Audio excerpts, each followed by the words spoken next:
I got a kid, so I'm okay with the car, and I'm. So, hi, my name is Som Sinha, and we are right now in a Tesla Model 3 long range, and I've been driving it for the last 5 months. Model 3 का ही एक standard range आता है और एक long range आता है. जो long range है उसका बैटरी कैपेसिटी ज्यादा है, इसका मतलब वो एक चार्ज में ज्यादा दूर तक जा सकता है. जो लॉन्ग रेंज है वो करीब 360 माइल 360 माइल्स जाता है, और जो स्टैंडर्ड रेंज है दैट इज रफली अराउंड 275. तो ये लॉन्ग रेंज है. टेस्ला का अनलिमिटेड रोड साइड असिस्टेंस है. अगर आप पावर, वो लोग बोलते हैं कि आप 0% में मत रन करो, तो मेरा हुआ नहीं है कभी, बट बोलते हैं कि 2-3% होने पे बोलेगा साइड में रुक जाओ, हम लोग भेज रहे हैं चार्ज करने के लिए. यहाँ पे आप जाओगे, ये आप सर्विस पे जाओगे ना, ये नीचे दे देता है ये, और उनको आपका एग्जैक्ट लोकेशन पता है क्योंकि ये सारा कनेक्टेड. वो फ्री है और अनलिमिटेड है for the life time of the car. कहीं भी कुछ खराब होगा तो वो लोग टो करना हो या प्राइमरी जो इमीडिएट हेल्प चाहिए, आपको एक टेस्ला गैराज तक ले जाना है या वट एवर इज द, वो कर देगा वो लोग फ्री में. वारंटी इसमें 4 years unlimited warranty, except wear and tear, everything is covered for 4 tyre. 4 years में एक बार बदलना पड़ेगा. ब्रेक पैड तो लाइफ टाइम है इसमें क्योंकि ब्रेकिंग होता ही नहीं है. तो कंज्यूमेबल्स के अलावा everything is covered for 4 years and there is unlimited road side assistance. ये अभी भी इसका ड्राइवर इंश्योर्ड व्हीकल है, लेकिन जो मूवमेंट चल रहा है इन 1 year 2 years की, ये जो सेल्फ ड्राइविंग कार्स है ये अभी हुआ नहीं है. मेरे को इंश्योरेंस देना पड़ता है. मेरे केस में ये लीज में इंक्लूडेड है मेरा insurance. But what is happening is self driving cars के लिए मैन्युफैक्चरर्स आर, मर्सिडीज ने शुरू किया है पहले, they are starting to own the insurance. So in 10 years time car insurance market will be very different, non-existent, क्योंकि driver को car insurance खरीदने का जरूरत नहीं पड़ेगा. आप जब कार खरीदोगे, मैन्युफैक्चरर ही आपका कार चलाएगा, उसका अपना सॉफ्टवेयर चलाएगा, रिस्क उसका, एक्सीडेंट का खर्चा उसका, इंश्योरेंस उसका. आपको इंश्योर करने का जरूरत नहीं है आपका कोई, क्योंकि आपका एरर हो नहीं सकता. आपको तो मौका ही नहीं दे रहा है एरर करने का. जैसे इसमें भी आप एरर नहीं कर सकते, वो रोक देगा आपको. सेल्फ ड्रिवन कार की बात कर रहे हैं. सेल्फ ड्रिवन कार ये अभी भी it hasn't gone that far, but Mercedes has taken that step. Mercedes का जो इस तरीके का कार्स है उसमें सारा इंश्योरेंस मर्सिडीज का. मेरे लिए बहुत बड़ा जंप है. सो मैं इससे पहले स्कोडा ऑक्टेविया चला था. मेरा गाड़ी वो 16 साल 16 years I drove it. So I came from there and I had a 16-year gap in technology to cover. So I thought, very honestly, I didn't even look at anything. I looked briefly at BMW 7, but then just quickly zoomed in on Tesla. Because London में you really need a fully electric. ये जो हम लोग central London में drive कर रहे हैं, it costs you 25 to 30 pounds every day in government taxes if you don't have a fully electric car. If you have a fully electric car, it's zero. You don't have to pay any tax. इसमें कोई emission का वो नहीं है, कोई 0%, 10%, 30%, कुछ भी नहीं, कोई emission ही नहीं है, कोई tail pipe नहीं है, कुछ धुआं नहीं निकलता.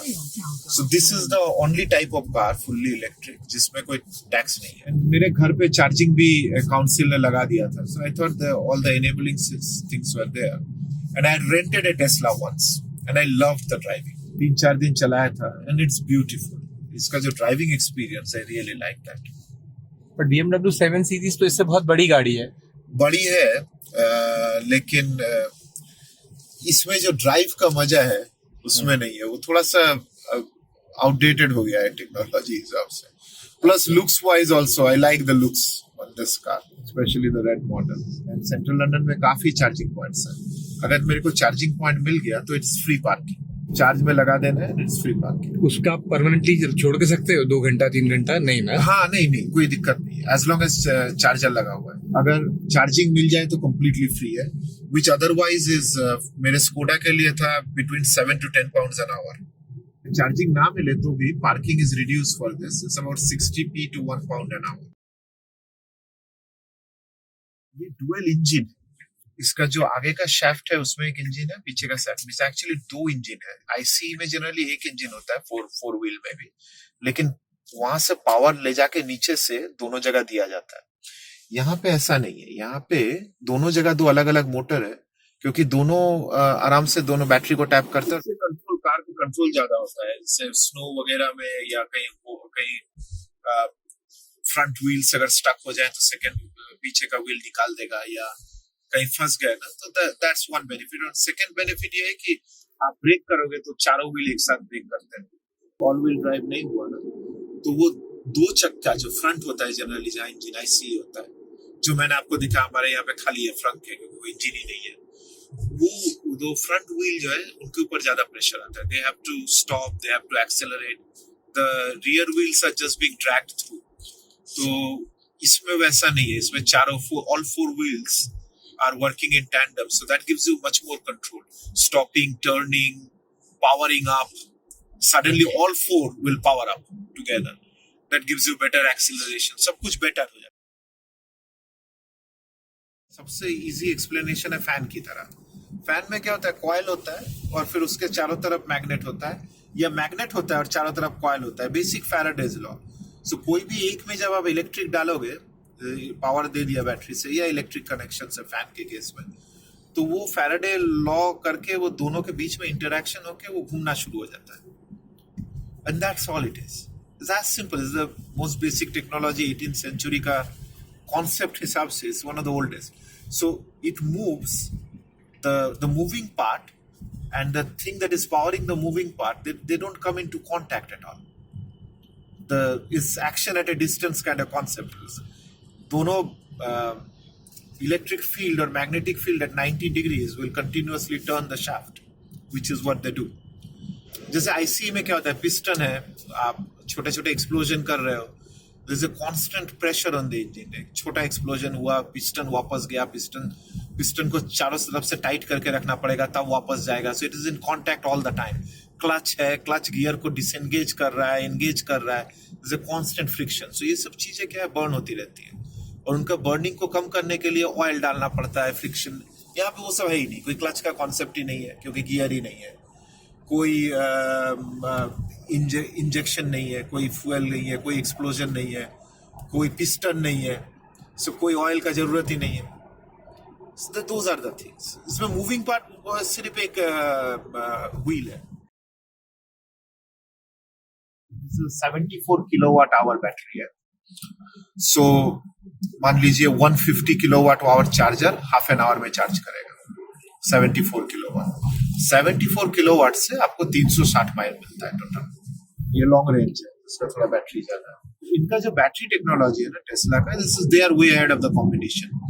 जब ये लोग चार्ज करते हैं ना, तो जैसे मान लीजिए एक बैटरी बैंक है, तो एक तरफ से चार्ज जाता है, एक के बाद एक करता है बैंक चार्ज। इनका ऐसा नहीं है, they have got parallel charging. So battery banks को भी डिफरेंट पार्ट्स में ब्रेक कर दिया है, एंड देन जब पावर जाता है, जो फास्ट सुपर चार्जर होता है, दे इन्वेंटेड सुपर चार्जिंग। वो क्या करता है, वो पैरेलली 15 या 20 कनेक्शंस पूरा बैटरी बैंक में लगा लेता है। That's why it can charge so fast. एक साइड से सीरीज कनेक्शन में ना जाके it establishes 10 connections, charges parallelly all the banks, parallelly करता है। और इस बैटरी का लाइफ कितना होगा? This is at least 15 years Tesla का। एक और चीज है बैटरीज के बारे में, धीरे धीरे जैसे हर केस में होता है, हमारे मोबाइल फोन में भी होता है कि बैटरी की कैपेसिटी कम होते चले जाती है पावर सप्लाई करने की, तो इस केस में भी वैसा ही होगा? ऐसा है नहीं। This is what is very interesting इस केस में।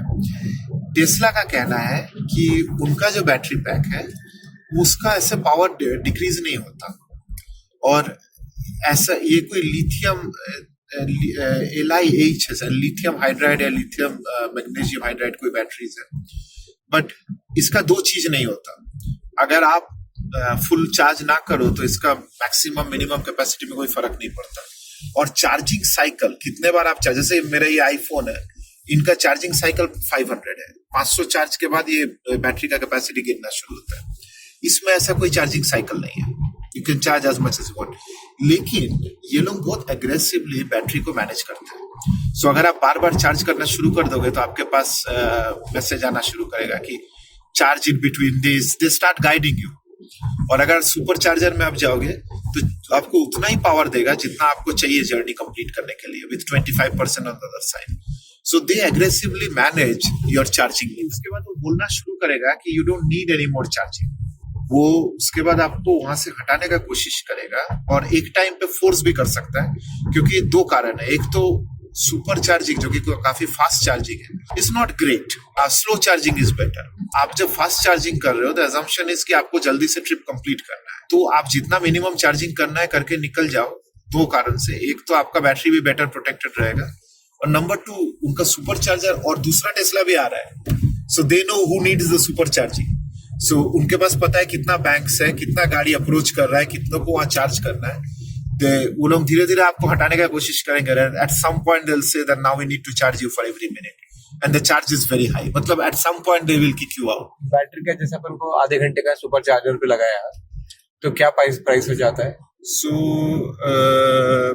आपको आप आधा घंटा लगाओगे तो आपको पूरा चार्ज हो जाएगा battery, which is not ideal, but इस 30 यूके में इलेक्ट्रिक का कॉस्ट ही ज्यादा है।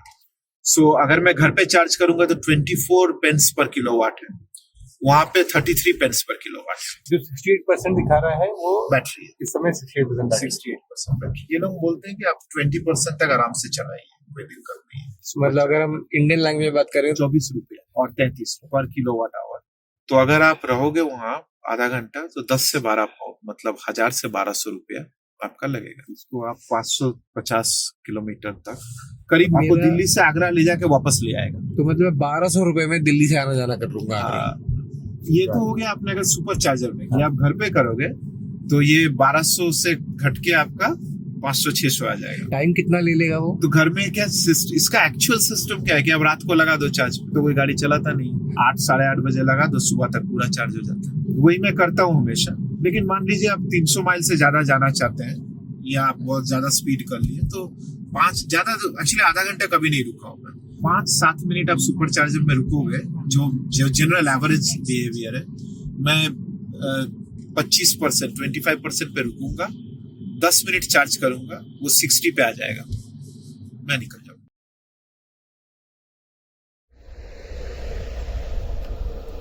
तो ये चार्जिंग पोर्ट है। ये 2 टाइप के चार्जर हैं आई थिंक। जो सुपर चार्जिंग होता है ना उसमें ये भी और ये भी लगा, एक ही स्लॉट होता है जो अंदर जाता है। और जो हम लोग यहाँ पे चार्जिंग करेंगे वो सिर्फ इस पे चार्ज है। ये क्या है, ये एसी चार्जिंग है। इसमें ये लोग एसी करंट देते हैं और गाड़ी के अंदर एसी टू डीसी कन्वर्टर है वो बैटरी में, और जब ये दोनों लगा देते हैं तो वो डीसी में ही सीधा चार्ज करते हैं। टेस्ला का जो सुपर चार्जर है वो सीधा डीसी करंट देता है।